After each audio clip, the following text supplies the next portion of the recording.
Hello students, today we are starting subject math of class 7.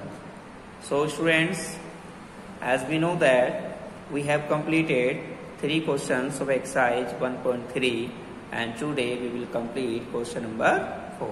Okay, so let's start question number 4. तो question number 4 क्या है समझेंगे ध्यान से.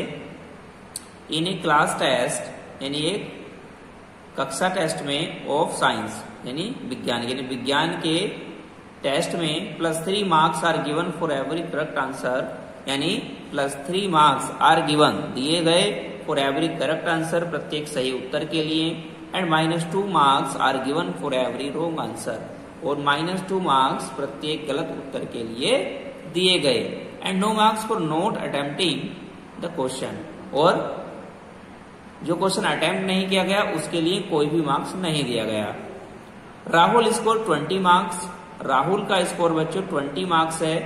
इफ यदि he has got 10 correct answer यदि उसने 10 सही उत्तर दिए how many questions has B attempt wrongly तो कितने प्रश्न गलत यानी कितने प्रश्नों का उत्तर गलत दिया गया है कितने प्रश्नों को गलत अटेम्प्ट किया गया. ठीक है बच्चों, यानी कहने का मतलब है एक विज्ञान के टेस्ट में जो 3 मार्क्स हैं वो सही उत्तर के लिए दिए जाते हैं यानी प्रत्येक सही उत्तर के लिए और जो -2 मार्क्स है वो प्रत्येक गलत उत्तर के लिए दिए जाते हैं. और बच्चों राहुल ने 20 मार्क्स प्राप्त किए थे और उसने 10 प्रश्नों के सही उत्तर दिए थे तो हमें बताना है कि उसने कितने प्रश्नों के उत्तर गलत दिए हैं या कितने प्रश्नों को गलत अटेम्प्ट किया है. ठीक है, तो उसके लिए बच्चों मैं बताऊंगा अपनी नोटबुक में. तो नोटबुक में ध्यान से देखेंगे सब बच्चे. तो यहां बच्चों सबसे पहले मैं राइट करूंगा. ठीक है, क्वेश्चन नंबर 4 है यानी for every correct answer for every correct answer यानी प्रत्येक सही उत्तर के लिए कितने मार्क्स मिलते हैं बच्चों 3 मार्क्स मिलते हैं +3 मार्क्स. कितने मार्क्स मिलते हैं +3 मार्क्स. ठीक है, उसके बाद बच्चों for every wrong answer for every wrong answer प्रत्येक गलत उत्तर के लिए बच्चों -2 मार्क्स मिलते हैं. कितने मार्क्स मिलते हैं -2 मार्क्स. ठीक, उसके बाद बच्चों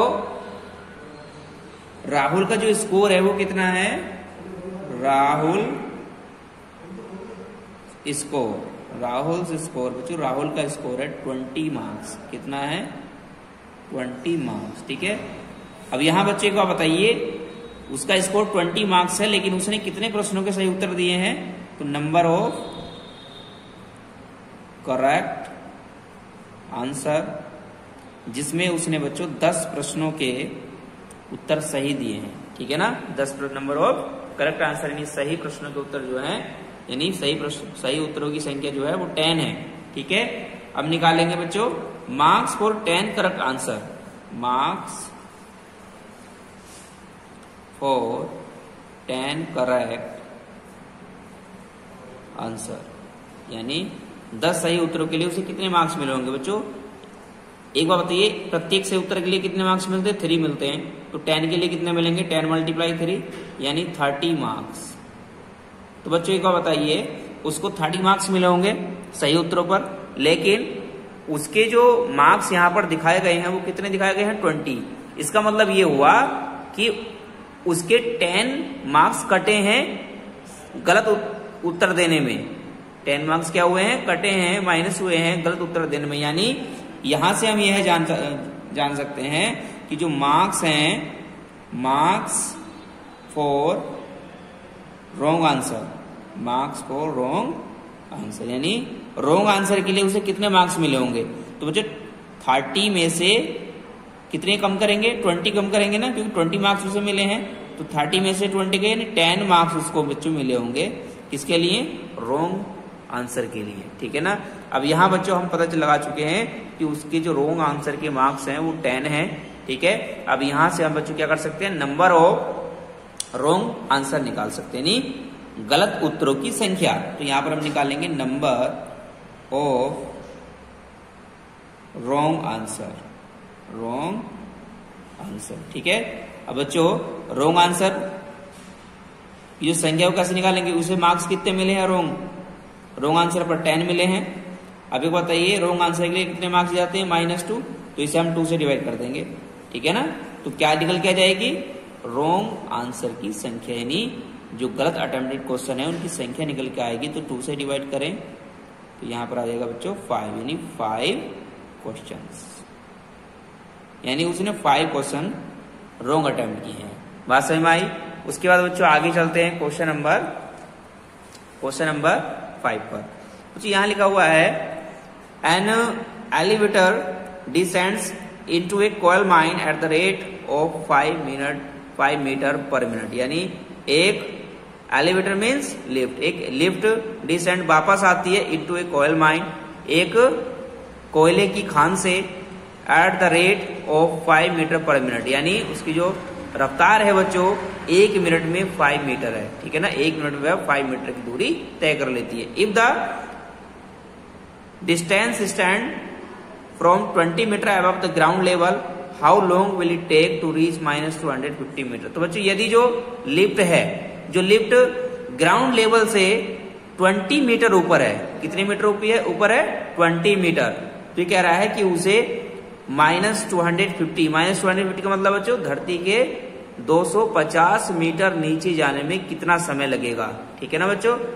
हमें पता है बच्चों उस लिफ्ट की जो रफ्तार है वो 5 मीटर है 1 मिनट में, और लिफ्ट ग्राउंड लेवल से 20 मीटर ऊपर है। यदि हम उसको नीचे लेके जाएंगे, -250 मीटर में लेके जाएंगे नीचे, तो उसे कितना समय लगेगा। तो इसके लिए बच्चों बता रहा हूं, यहां देखेंगे सब ध्यान से। तो क्वेश्चन नंबर 5 देखेंगे। क्वेश्चन नंबर 5 का मैं सॉल्यूशन दे रहा हूं। तो बच्चों यहां पर मैं लिखूंगा सबसे पहले an elevator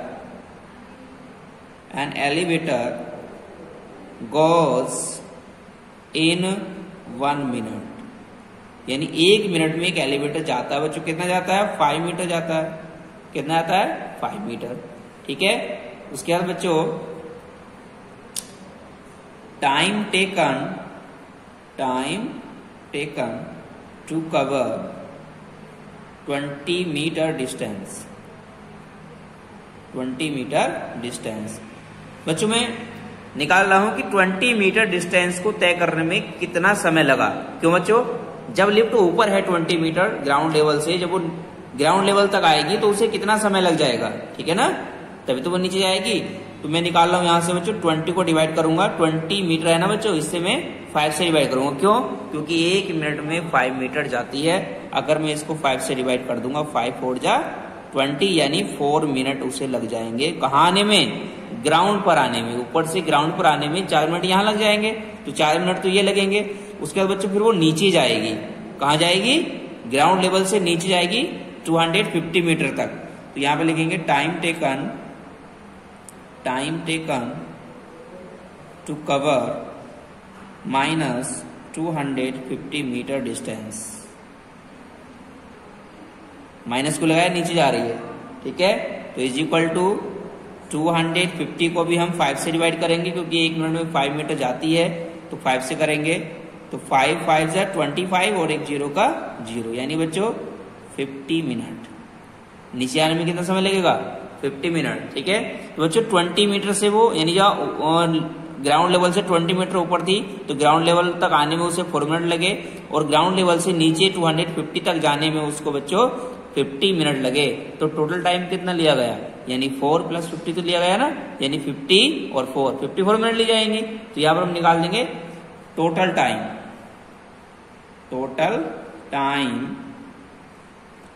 taken by elevator is equal to 50 + 4 is equal to 54 minute.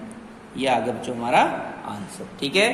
उम्मीद करता हूं कि सभी को समझ में आया आंसर, ठीक है। तो बच्चों नेक्स्ट हमारे 6 और 7 क्वेश्चंस बचे हैं, वो भी हमारे वर्ड प्रॉब्लम वाले हैं, तो कोई दिक्कत नहीं है, आप उनको अपने आप सोल्व कर लेंगे। तो बच्चों इस प्रकार हम कंप्लीट कर चुके हैं आपकी एक्सरसाइज 1.5, ठीक है। तो 1.5 यहाँ पर, सॉरी 1.3 एक्सरसाइज हम कंप्लीट कर चुके हैं, और साथ ही साथ हम इस लेसन को भी कंप्लीट कर चुके हैं। तो आज के लिए बच्चों इतना ही, थैंक यू। मिलेंगे नेक्स्ट वीडियो में।